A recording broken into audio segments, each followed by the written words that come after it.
I started Beautiful Bourbon by accident.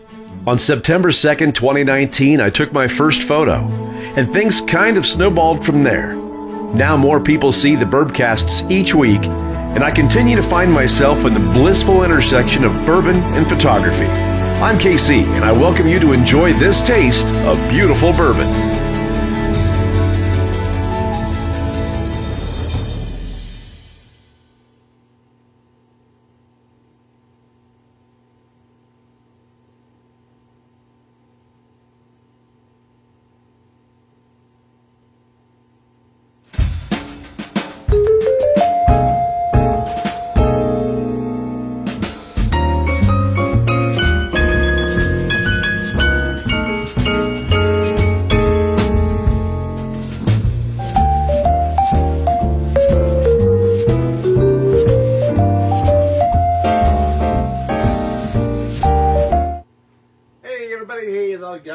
How's it going? Glad to be here. It is, well, we're celebrating International Tennessee Whiskey Day, which actually happened on Friday. And I was celebrating International Tennessee Whiskey Day on Friday. I just wasn't doing it here. And I wasn't doing it with you. I was doing it at a local bourbon bar. And I had an old-fashioned, which is made with rye, and I had a Sazerac, which I actually also think can be made with rye. It can be made with bourbon as well, but I think I made both of those with rye. Nice new patio, nice place. It's the Bourbon Affair in downtown Findlay, and I've been going there a little bit here and there, enjoying myself. But tonight, we're celebrating International Tennessee Whiskey Day a few days late. And we're going to do those with a couple of whiskeys that are Tennessee whiskeys, quite frankly. Hey Kevin, how are you? They are Jack Daniel's. It is the favorite, so they say, old number 7, which seems to be the makings of Jack and Coke and all the other things, and of course, Gentleman Jack as well. And we'll tell you the difference between the two and what makes them special and all those things in this episode. Okay, now, I was going to do the Gentleman Jack last because it's my impression that Gentleman Jack is, I was looking for a wrapper and everything. It wasn't hard like last week. I was thinking that Gentleman Jack would be the better of the two bourbons, and this is the one that I should try first. And I may not even be wrong about that. But a quick look on the now this one has a perf. A quick look on the Jack Daniel's website said that what they prefer is that we actually start with the Gentleman Jack and then move into this. And the reason is the Gentleman Jack is smoother, according to them, and a better pour. And the worry that I have is that if I start with this one and then I go to this one may be lost in the shadow of this one. Not because of taste or quality, but more because this one might end up being more harsh than this one. I do not have a lot of experience with this one. I will be honest. Old number 7 and I, well, we have a long past. And so this was, this was part of the first time I ever got sick on, no, that's not right either. The first time I ever got sick on alcohol was strawberry daiquiris at a graduation party.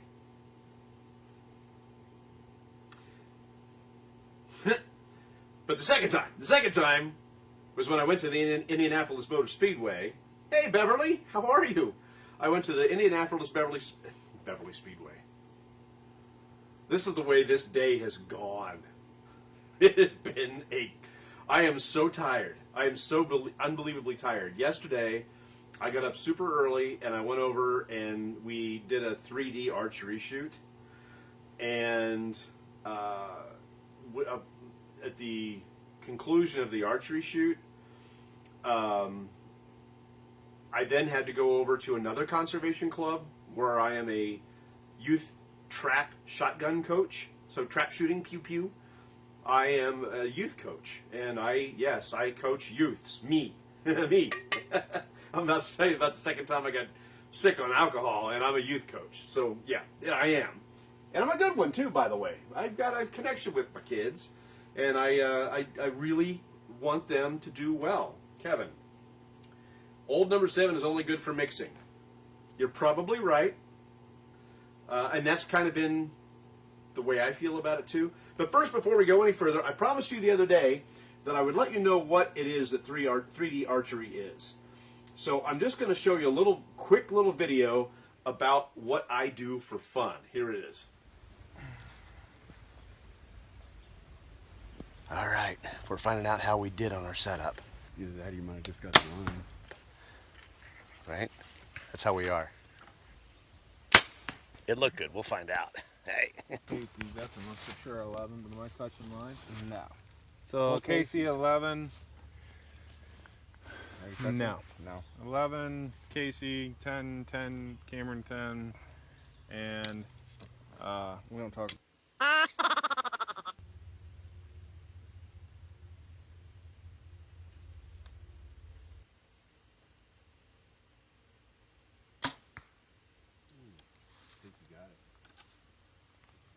This doesn't happen very often. All 4 of them 11s. So as you can see, archery is a big part of my life. I love to shoot archery, and the 3D archery, we go out and it's a little bit like bowling and it's a little bit like golf, but basically we have 30 targets that we shoot in a day, and the goal is to have the lowest score.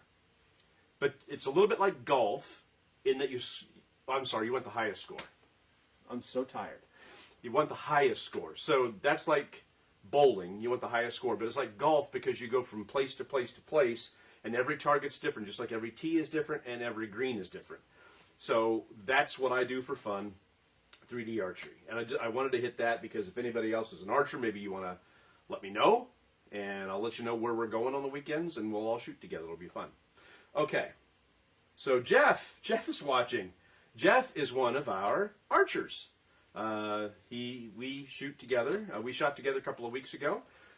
He was doing National Guard stuff, military stuff over the weekend. He couldn't join us this weekend, but hopefully we'll get out together next weekend. Okay, back to this. Second time I got sick. First time, Strawberry Daiquiris, graduation. Second time I got sick, Indianapolis Motor Speedway. As we were on our way there, everybody except for the driver was passing bottles around, and I was still very inexperienced with alcohol, and they were much older than me and much more experienced with alcohol, and I passed out, and then I got sick in the van, and this was the main culprit. And because of this, I couldn't drink whiskey again for about 25 years. I finally got started just a few years ago, and now the rest is history. So we are going to pour a little bit of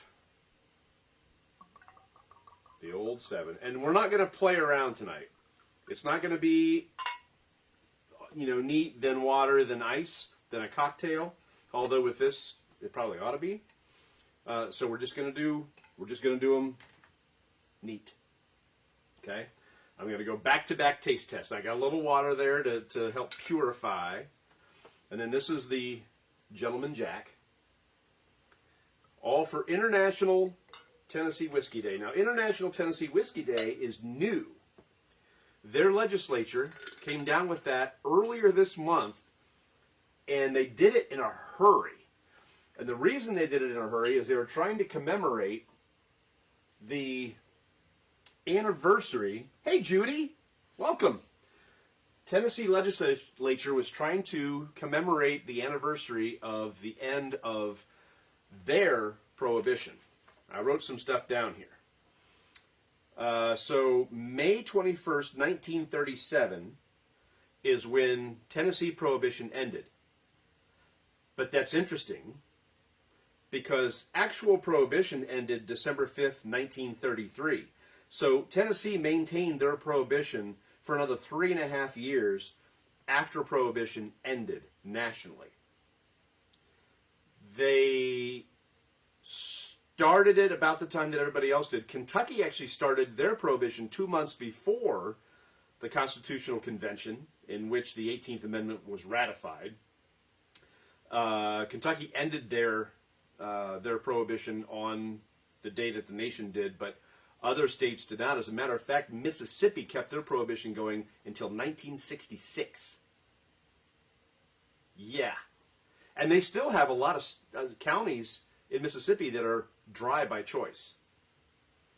All right, so while this is sitting and while this is breathing, I want to go a little bit over Tennessee whiskey and what Tennessee whiskey is. You already know what bourbon is. Has to be 51% corn, has to be aged in newly charred oak barrels, has to be at least 80 proof, bottled, has to be aged for at least 2 years or 4 years if you don't want an aging statement. It can have everything else in it. It can't have any added ingredients as far as flavorings, sugars, or anything like that. But it can have rye, it can have barley, it can have wheat. Okay. So those are some of the things that make up what bourbon is. Tennessee whiskey is bourbon.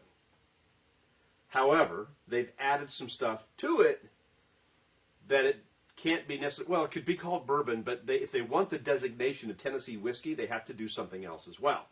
And that is the Lincoln County process, which is basically charcoal filtering. You have to have a certain amount of charcoal filtering done. And this was another newish piece of legislation that they did. It's marketing. But it's smart, and a lot of the Tennessee distillers got on board. Not all did, but a lot of the Tennessee distillers got on board wanting to be a part of this new push to specifically market Tennessee whiskey as a very special thing, just like Kentucky bourbon is. Or just bourbon, American bourbon over rye or everything else. So now, there was one distillery, Pritchard's. Phil Pritchard, was a dissent. He did not want the charcoal filtering to happen. And he basically said, and I'm going to quote it for you. He said, if I wanted my whiskey to taste like Jack Daniels, I'd make it like Jack Daniels. So he chooses not to charcoal filter. Now, charcoal filtering, I did some stuff to get ready. Even though this is an ad hoc Bourbcast that isn't normally scheduled, I did some stuff to get ready for you so you could see what it's like. So what Jack Daniels does is they get sugar maple pallets. These are pallets made out of sugar maple wood. And they, excuse me, I'm sorry. A little drink of water here. I've got dry throat, I think. There we go. That's much better. So 3 days a week, 3 times a day, they stack pallets of hard sugar maple 5 feet high and douse them in raw, unaged whiskey. That's right, they dump whiskey on top of those pallets. And then they set it ablaze, and it gets up to about 2,000 degrees before it burns down into smoldering embers. Those embers, those pellets, are then raked over until they're finally cool, and they become the charcoal that they use. And this is an example of that charcoal. Now imagine that being 10 feet deep. So at Jack Daniels, they take that and they start dripping their whiskey through that charcoal. And it takes about 2 to 3 days to get all the whiskey they put in there through the charcoal. And it goes out. Now this is distilled. It's already been distilled. And here's the interesting thing about it. Now, again, this is 51% corn, so everything's right. And this actually takes some of the corn flavor out. So drop by drop, it goes through that charcoal at a pace that gravity tells it to go. And then it becomes barreled after that. Okay? Each charcoal, each vat, will take about 3 to 5 days to drip. And the charcoal in each vat lasts for about 9 months. They could make it go for a year, but they've said they're going to let it go for about 9 months. Because they want to maintain the fact that it can indeed filter out flavors you don't like, smells you don't like. It should be darn near 100% nothing else alcohol. You shouldn't be able to taste it or smell it, basically. And then when they put it in the barrels that they at Jack Daniels build themselves out of the wood that they harvest and then replace the green like that. They do that. They give back to the forest because they take from the forest. That's sugar maple, which is something that grows quick, fortunately. But they replenish that. They take that in, and they make those barrels themselves. And that's one of the things that sets Jack Daniels, actually, aside from everything else, is they make their own barrels. Lester, hi! How are you? I'm glad you're here. I'm surprised at how many people are noticing this, considering the fact that I just started marketing it today. Hey, guess what? We're doing this. So thank you for joining us. So lastly, the process doesn't add any flavors or sweetness to the spirit itself. It doesn't add any taste, even though you're looking at going through that charcoal, that burnt wood. The main flavor impact is the reduction of oily mouthfeel and grainy flavors. Grainy, not grainy as in it feels grainy on the tongue, but the flavor of it, like the corn or the barley or the rye, it smooths that stuff out. So that's what makes Jack Daniels Jack Daniels, okay? That is the basic way that Jack Daniels is made. So now we're going to taste it. We're going to taste Jack Daniels Old Number 7. And I'm tasting this one first because the distillery suggests that this one be tasted first over Gentleman Jack. So we're going to do this one first. It's just a taste, head-to-head taste test. Nothing else special tonight, just a head-to-head. Despite what they say, I do sense corn on the nose. It's sweet, which is kind of indicative of Jack Daniels. I hope I got the right one. I hope this is actually the... I should have used different glasses. We're going to find out. Yeah, I'm getting the corn, getting vanilla and oak. It's got a nice scent of cinnamon on it. Caramel. Old Number 7 without any cola in it.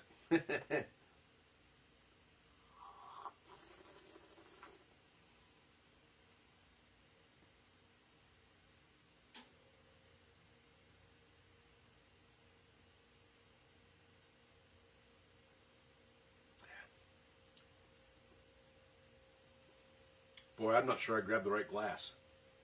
That might be the Gentleman.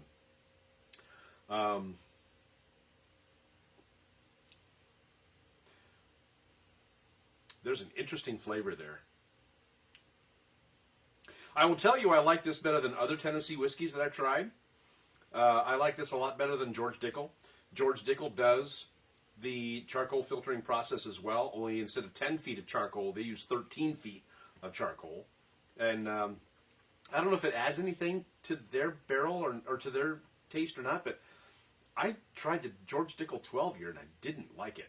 I thought about opening their bottle and bond tonight for this, but I thought, nah, let's go head to head Jack.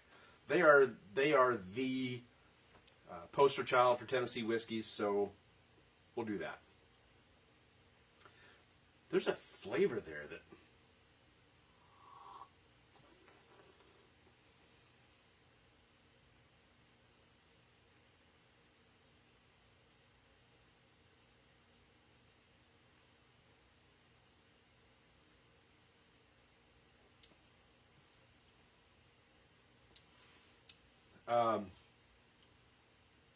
it's got a darkness to the back end of it. It's almost bitter on the back side of it. Really tough to distinguish them.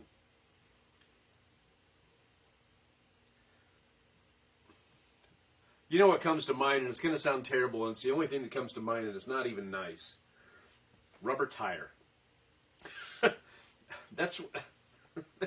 That's what I'm getting off of it, off the finish. It's peppery. There's definitely a spice there that I'm having trouble identifying. Kevin says he got a George Dickel single barrel aged 15 years and it was still awful. I have 3 different bottles of Dickel. The first one I tried was the 12 year, and it was nasty. It was near a drain pour. but I have two other bottles of it. One is the bottled in bond, which I hear is good, but I heard the 12-year was good too. So, I wish I could identify this for you.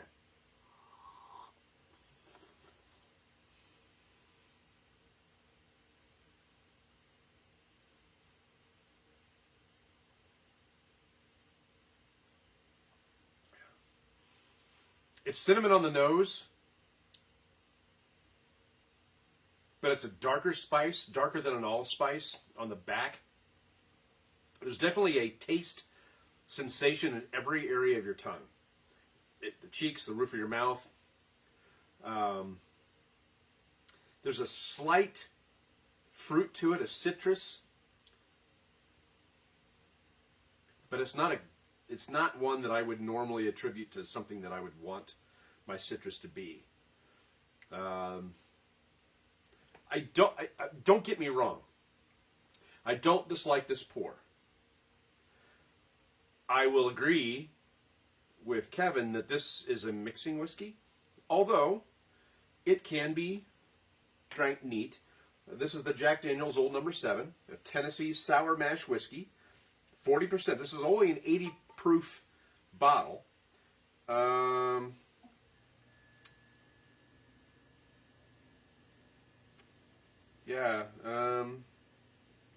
They call it mellowed through sugar maple charcoal.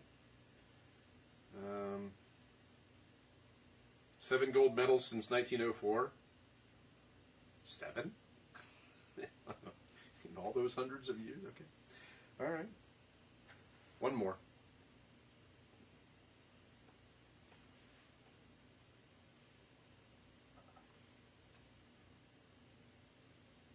On the front, the vanilla's there, the pepper's there, the oak is there. It's very nice on the front of the tongue. It's when it gets to the back of the tongue and you get the finish, that the finish just isn't quite something that I can tell you I'm enjoying. I don't hate it. I don't love it. I could drink it. I've had it before, and not just 25 years ago when I got sick on it, but I had it a few Christmases ago. I got the car stuck in a bunch of snow, and we finally made it to our destination, and the hosts handed me a bottle, which I finished. It wasn't a full bottle, give me a break. It had a little bit out of it, but I did end up, well, and I didn't finish it alone either. I had help. They had to have an excuse to drink, and that excuse was that I was cold and wet and upset and ready for Christmas to be over. So, little palate cleanser. Binky's up. All right. So now I'm hoping that the next one is actually the Gentleman Jack. Gentleman Jack, what makes the difference between Jack Daniel's Old No. 7, this one, and Gentleman Jack, this one, is that it is run through that mellowing process. Jack Daniel's calls it mellowing. It's run through that process twice. So the original Old No. 7 goes through that charcoal filtering, mellow filtering. Got to use the right spin. That goes through it once. This goes through that 10 feet of charcoal twice. I don't think that there's anything different about the mash bill other than the fact that they filter it twice. I think that's all. So this is a little more floral on the nose. I'm getting a bigger sense of the caramel, if you have a degree. I'm still getting that pepper and vanilla. The oak seems to be a little more present to me in this one than in that one. See, the Gentleman Jack is got smaller writing than the other one. Okay, this is also 80 proof. So it's reasonable to assume that there's no difference in Gentleman Jack and Jack Daniel's Old No. 7 other than the fact that it's double mellowed, filtered twice through that 10 feet of sugar maple charcoal that they make themselves.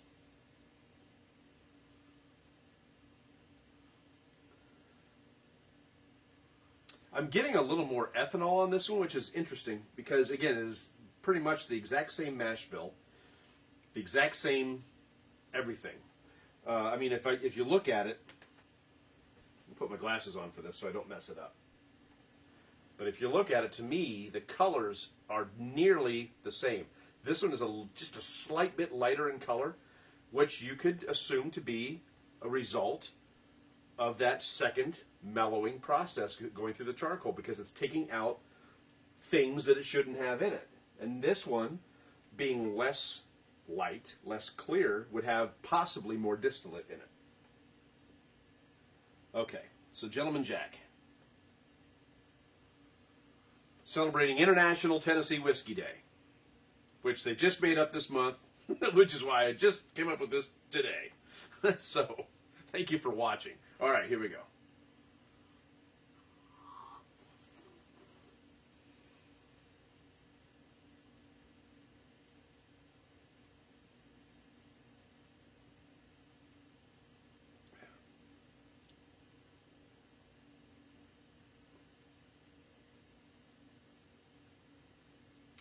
Okay, while it does have some it has some similarities.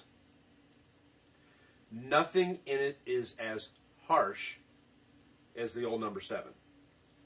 So they were probably right in saying that I should have tasted the Gentleman Jack first, but they were wrong in that the Gentleman Jack is a nicer pour. The flavors are so similar. However, the Gentleman Jack is just ever so slightly sweeter.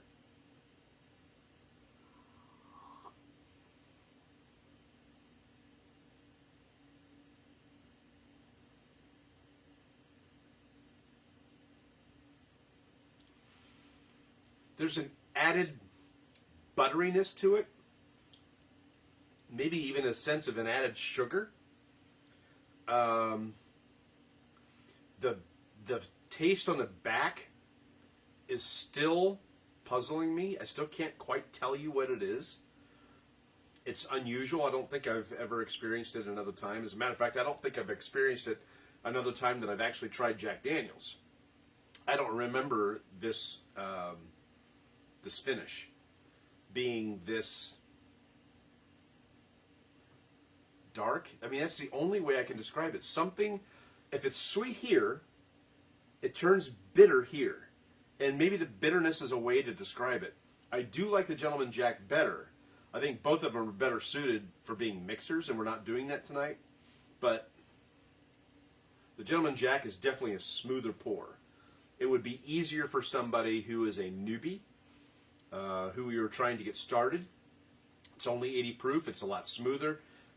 Does not have the bite or the kick that the old number 7 has.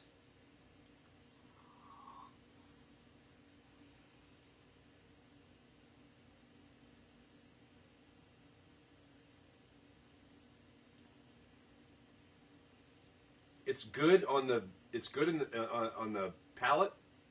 I like it on the palate, and it's still good right now. And now as the legs start to fade, there's something on the back that I cannot place. And a little while ago I called it old tire, but it's something.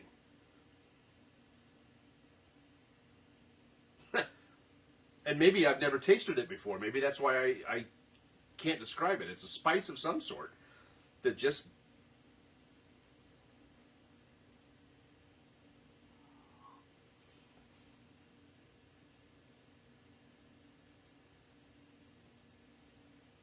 Okay, so one experiment I will try, since I've still got this here, and we're going to do a little more Gentleman Jack.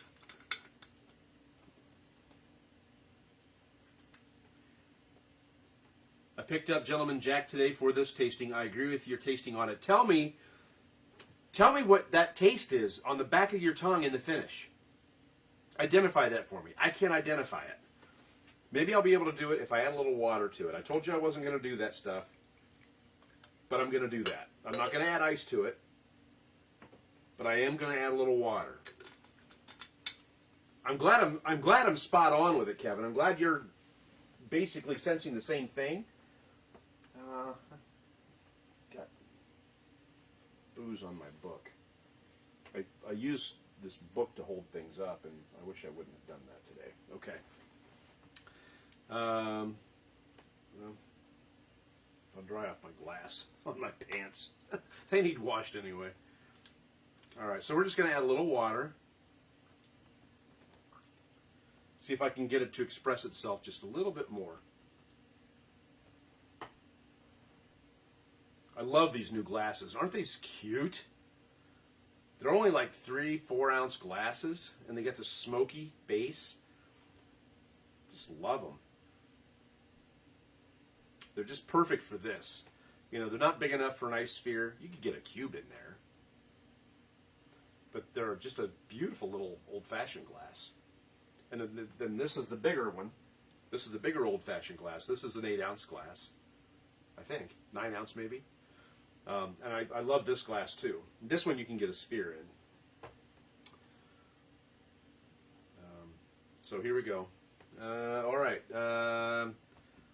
I do get a hint of banana, but you can't figure out the finish either. Banana. That's interesting.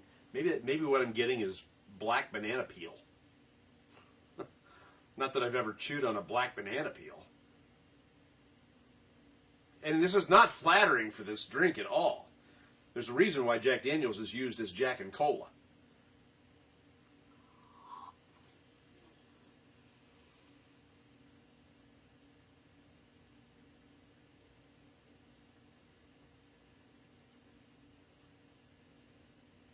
Okay, the water improved the mouthfeel a little bit. It brought out some flavors. Still buttery, which I like about that. Compared to other bourbons, this is more buttery. Now, we talked about that charcoal filtering and how it takes out some of the oiliness of the mouthfeel. They could probably have been okay to reduce the amount of charcoal they use or do it fewer times and allow some of that mouthfeel to stay in. Now, I don't know what it would taste otherwise. I mean, it may be vile. I have no idea. But excuse me, but the water did add a little bit of a nice mouthfeel to it. And it mellowed out that back end. Kevin, try it with water.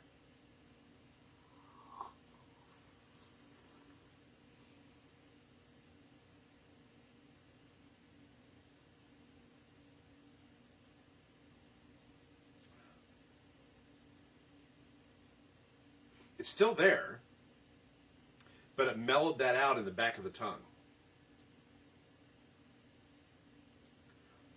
Yeah, Kevin, I think you're onto something there. Banana peel sounds like a pretty good way to describe it. It's not awful. It's something that could probably be mixed. And, I'm wondering, I've got a whole bunch of bitters over there. I got a whole set of bitters. No, I'm not going to do that. I would really like to. But I'm not going to get up. Okay, so Kevin's going to try it with water. Just a pinch of water and see what he thinks. By the way, I'm a little excited. I may have a guest on Thursday. We may have an actual, real-life, in-person guest on Thursday for the Bourbcast. So I talked to somebody today. We have some business we want to talk about, and I said, well, I can do it any other day but Thursday. And he's going through his calendar, going, golly, I think the only day I can do it is Thursday. I'm like, do you like bourbon? He's like, yeah. So I'm like, well, I've got this thing that I do. So, and he actually has an acting background and a broadcast background, so we're kind of simpatico when it comes to our backgrounds and what we do and what we enjoy and what we love. So if it's good and if he can join me, he said it's not 100%, but I'd really like to. We might have a guest on Thursday. We might not. But if we do, it takes beautiful bourbon into a whole new realm. I'm actually a little excited about it. Can you tell? The other thing I want to tell you about Thursday is we are going to get back on track. Today, being International Tennessee Whiskey Day, we are doing Tennessee whiskeys. We're doing the Old Number 7, and we're doing Gentleman Jack. And Kevin, kudos to you, and a bit of a gold star and an A+, and a USDA prime stamp, pink, for actually going out and buying Gentleman Jack so that you could drink along with me today. That is super cool. That's what I'm encouraging people to do. And I didn't give you a lot of time to do that today because, I found out today that International Tennessee Whiskey Day was Friday. And this is the first chance I had to celebrate it. So it's Monday, so why not drink? So, it has been that kind of a day. I took a shower and dropped the damn soap probably a half dozen times. And then I was shaving and dropped my razor. I said bad words by that point. It's just that kind of a day. Just that kind of day. So let's drink. All right, the other thing about Thursday, I want to remind you, we're going to get back on track, and we're going to get back to Buffalo Trace. So last Thursday, if you missed it, we did Colonel Taylor. Colonel E.H. Taylor. What? I'm sorry, I won't ever do that. I can't say I won't ever do that again. I might do that again. I will try not to do that again. But, so this month, we're going to go through, in a little bit of June too, we're going to go through Buffalo Trace's products, and this Thursday, we're doing Buffalo Trace. And my guest, who may be here, has told me how excited he is about that because he loves Buffalo Trace. Right now, it's been a little easier to find, so if you haven't gotten a bottle of Buffalo Trace, get your butt out, find you one, so that we can drink this together. There's a lot of it, from what I understand, in Indiana. So, you're not that far away, maybe take a little trip, go over to Indiana, get yourself some. If you're going north to Michigan, you might find it on the shelves there. It seems to be there a little more often than it is in Ohio. However, this has made its way to Ohio. I saw Michter's Bourbon on the shelf today at Kroger's. So it's making its rounds again. So if you don't have any Michter's Bourbon, get out there, get to Kroger, and get yourself some Michter's. All right, so we have a report from Kevin. Did you see my post about the Old Taylor on your Thursday cast? I might have. I don't remember. Let's get back to the matter at hand. Did you try it with the water? Did you try it? Did you have it? Did you have it? Did you try it with the water? I will go back and look, Kevin. I don't remember what you said about the Colonel Taylor on Thursday. If you remind me, I'll probably go, oh yeah, or oh no, I didn't see that. It's going to be one or the other. So, feel free to remind me. But the Colonel Taylor, I really enjoyed. I know I've had Buffalo Trace before. I do enjoy it, but I've never given it a proper tasting with you. So that's why I'm encouraging you to take the next few days and get out and get Buffalo Trace. Okay, you did, and nothing different hit you on the water. Okay, all right. So, to me, the water gave Gentleman Jack a slightly different expression, brought out certain flavors, mellowed other flavors. It mellowed that back end for sure, which I really like the fact that it mellowed that back end because it needed it. It's just a bitter back end. The funny thing is I don't remember tasting that before. Because I've had Gentleman Jack before, and it's been a while. But I don't remember that dark, banana rind, rubber tire feel to the back end, to the finish, to the back of the tongue and the finish. I don't remember that. And quite frankly, for that matter, I've had Old Number 7, and I don't remember that. I remember this being a lot sweeter than I experienced tonight. And I don't know about the difference. I don't know why that is. Maybe my nose is messed up because of allergies. Maybe I'm still dealing with the effects of not being able to taste anything last August. I don't know. It's just different. Food tastes good. Bourbon tastes different. And this is no different. Well, it is different because it's different than last You posted it today. Well, no wonder I didn't see it. I have to go back and look at it. So I didn't see it, Kevin. I apologize for that. It's been a busy day. It's been a weird day. It's been a Monday. Okay. So happy belated International Tennessee Whiskey Day. We celebrated with Jack Daniel's number 7. Is it old number 7? Old number 7. This is just it. This is just Jack Daniels, man. And Gentleman Jack. Of the two pours, I do prefer the Gentleman Jack. They're not much different. Same barrel process, same mash bill. This is just filtered twice through the charcoal. This is only filtered once. The clarity is different. The taste is slightly different. This is just a little more buttery, a little more smooth. But both have their issues on the finish that I cannot tell you I enjoy. Like last Thursday's Colonel Taylor. Its finish was brilliant. Other ones that I've enjoyed, Angel's Envy and Legent and Henry McKenna and even Jameson, which is the same proof, 80 proof, has a better finish than these two. So, but we will see you on Thursday. Hey Charles, hey man, Charles is my composer. For the 3 movies that I've made, and probably more in the future if I ever get out of the basement and start getting creative again. And I turned him into an absolute alcoholic when we were at a film festival in February 2020 in Beaufort. So I'm glad you're here, Charles. It's fun to have you here. And we're just getting set to wrap it up, but thank you for joining us. We're going to be back Thursday at 7:30, Charles, just in case you forget. And we're going to be doing Buffalo Trace, the second in our series of the Buffalo Trace products. Last Thursday was Colonel Taylor.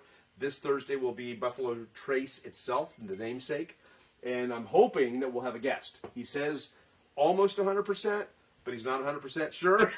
So maybe 90-95% we'll have a guest on Thursday. And if not, I'll drink it by myself and have a good time. So thank you for joining us, and I'm glad you came along for this really quickly planned ad hoc Bourbcast. I'm glad I did the prep that I did for you because I had a good time putting it together for you. I have more work to do for Thursday, but I'm having a good time doing this, so please share it. Please share it with other people. I actually got a really nice compliment today. I was talking to the guest who may be here on Thursday, who was telling me that somebody else who cuts his hair, Jeff, watches the Bourbcast and told him that I know a lot about bourbon. What? I'm learning a lot about bourbon. I don't know a lot about bourbon. I'm learning a lot about bourbon. And in the process, with you being here to help me and to talk to me and to walk me through things, I'm learning even more. And this has just been so much fun. So please share it because people are learning about it and watching it and enjoying it. And I like the fact that we're having this conversation. And we will start having guests. So, Facebook, you're here now. Instagram at Beautiful Bourbon. And Beautiful, I haven't had that much to drink. These were like 1-ounce shots. I'm just still really, really tired. BeautifulBourbon.com. That's the blog where sometimes we put the videos on there. We're also now on YouTube. I'm starting to slowly but surely move these videos onto YouTube. And, if that's not enough, I've started a Gab page. If you're on Gab.com, which is like an alternative to Twitter and Facebook and all the other stuff, I've started a Gab page. So I'm trying to spread this out. I'm trying to get it seen. But the more you're able to help me with the different places that you go on social media, the easier it will be for us to spread this out and have some fun. So that way someday when you're on the show, and someday you will be on the show, that they'll already be watching and they'll already be excited that you're there. So, okay? All right. Ooh. So Charles says it's on the calendar and to be creative. I'm fine, Charles. We'll talk. Lots has been going on, as you know. So Kevin, do a tasting of Elijah Craig Rye, new on the market. All right, I have not seen it. It was not at the store Kroger that I went to today. I will search for it over the next couple of weeks. So I am determined to stick with the Buffalo Trace products for the next few weeks. Since this is an off Bourbcast, I will tell you what the sequence of events will be. Next week, or this Thursday actually, Buffalo Trace. The following Thursday, Sazerac Rye. That's a Buffalo Trace product. The week after that, Eagle Rare. So that is what I'm going to do as far as the Buffalo Trace products. Then, I'm going to devote the next week to Chicken Cock. Bourbon and rye in the same Bourbcast. So if I can find the Elijah Craig Rye, I will do that either in the end of June or the beginning of July. So if you have a bottle of it, Kevin, hold on to it. Bear with me. Don't drink it. Let's open it and taste it together when I get a bottle of it. If you happen to get a bottle of it before me, PM me. Let me know. We can meet up. Shake hands. Say hey. All right? Okay. Yes, Jeff. Eagle Rare is coming. If we're able to do guests, which by then we should be able to do, Jeff, I invite you over to do Eagle Rare with me. Okay? You could be my guest on the night that we do Eagle Rare, which will be 2 weeks from this Thursday. I don't math. Especially after a shot of that and 2 shots of that. I don't math.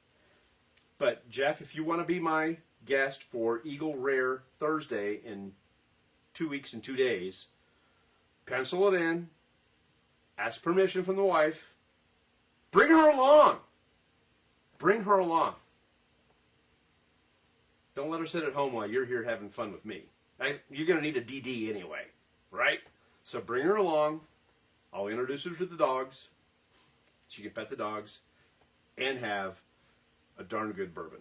So 2 weeks, 2 days. 2 and 2. 2 and 2. As Seacrest used to say. Out. All right? Okay. Oh, you're going to be gone for the Army in 2 weeks and 2 days? You're killing me.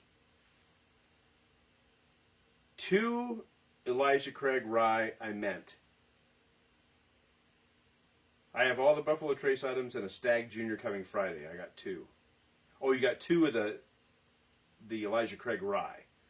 Oh, you have 2? Really? Kevin, you and I need to do some talking offline, right? We got to talk about this stuff you got coming in. Stag Junior? Really? Really? All right, guys, thank you so much. I am having a ball. I can sit here and do this for the next hour.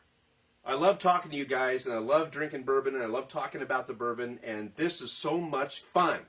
I can't wait to do it in person, and I tell you what, before this summer is done, we're going to have it in person with more than one person. There's going to be a group of us, and I'm going to pour what I have here, because I have enough. We will all share it, and we will all have a ball. We'll get to know each other. We'll meet each other, and hopefully you bring a DD. If not, you get 1. But this summer is going to be fun. We'll start a fire out back. We'll have a ball. All right? So there's more to come with the Bourbcast. We're just getting started.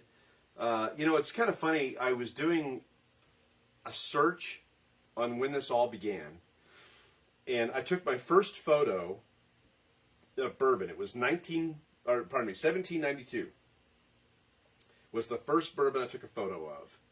And that was in September of 2019. I followed it up quickly with the Calumet 12 year. And then I took maybe a week's worth of pictures, and it very quickly became something that I wanted to do better. So I started using a full-fledged camera with nice lenses and started doing it then. So fall of 19 is when this really got started. And I started to post things online. I was a member of a bunch of different bourbon pages, which I'm not a member of anymore.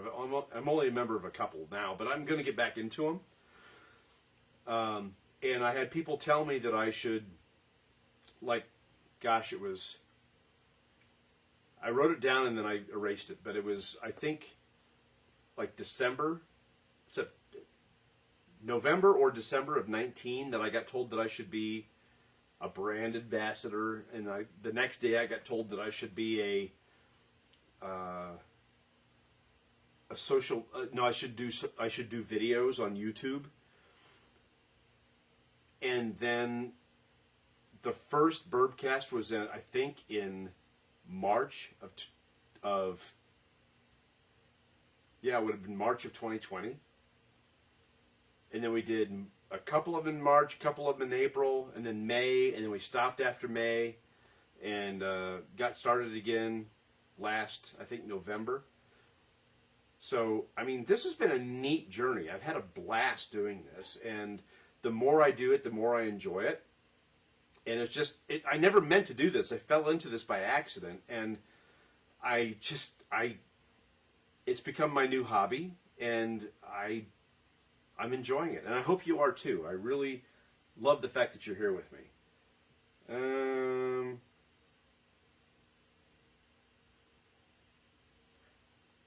Jeff, you and I have a couple of bottles we have to share. Jeff was really sweet and brought me a bottle of gin yesterday. I talked on a Bourbcast about how much I like gin. And he brought me, when he does his Army stuff, he's in Indiana. So he brought me a native Indiana gin. And I'm not going to open it until Jeff comes over and drinks it with me.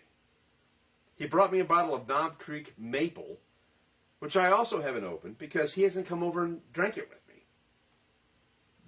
This stuff is for sharing. I'm sharing it kind of with you this way, but I can't wait to actually share a bottle with some of you.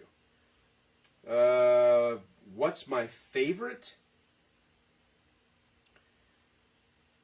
You're in for the Sazerac mixed drink night. Oh, cool. Gosh. My favorite. Oh. I don't know. When we were in Beaufort, South Carolina last February of 2020, the gang was there with us. We were at a film festival, and I was buying the rounds. And we had Blanton's, and we had Buffalo Trace, and we had Booker's, and we had a lot of booze. Charles can attest. We had a lot. And we had, I think, some Colonel Taylor. But I think the one that I actually kept gravitating towards was the Eagle Rare. And if I had to name a favorite Buffalo Trace product now, and it's probably why I placed it last in the order of Buffalo Trace that we're going to focus on, is because I like Eagle Rare the best. Now, that doesn't mean that I couldn't be persuaded that one or the other is better. I really enjoyed last Thursday doing the Colonel Taylor. But I do like the Eagle Rare a lot. I think I might tell you that is my favorite bourbon. That may be the top of the list is Eagle Rare. It wasn't that way a couple of years ago. But a couple of years ago, I hadn't tasted all the bourbons I've tasted since then. Year and a half ago. The journey has been so fun. And having you along with me for part of it has been fun as well. So, again, I want to say thank you for joining me on this night that I didn't expect to be doing this. We did Old Number 7. And Gentleman Jack in appreciation of our looking at our observation of International Tennessee Whiskey Day. We'll get back to the Buffalo Trace products on Thursday at 7:30 on this Bourbcast on Facebook. Please, again, do share it. Tell people we're here and let them know that we're doing this and that you're enjoying it and that the conversation is fun. And in the meantime, we will see you on Thursday for Buffalo Trace and hopefully a guest. So enjoy. Please enjoy responsibly and don't drink and drive, because you might spill your bourbon.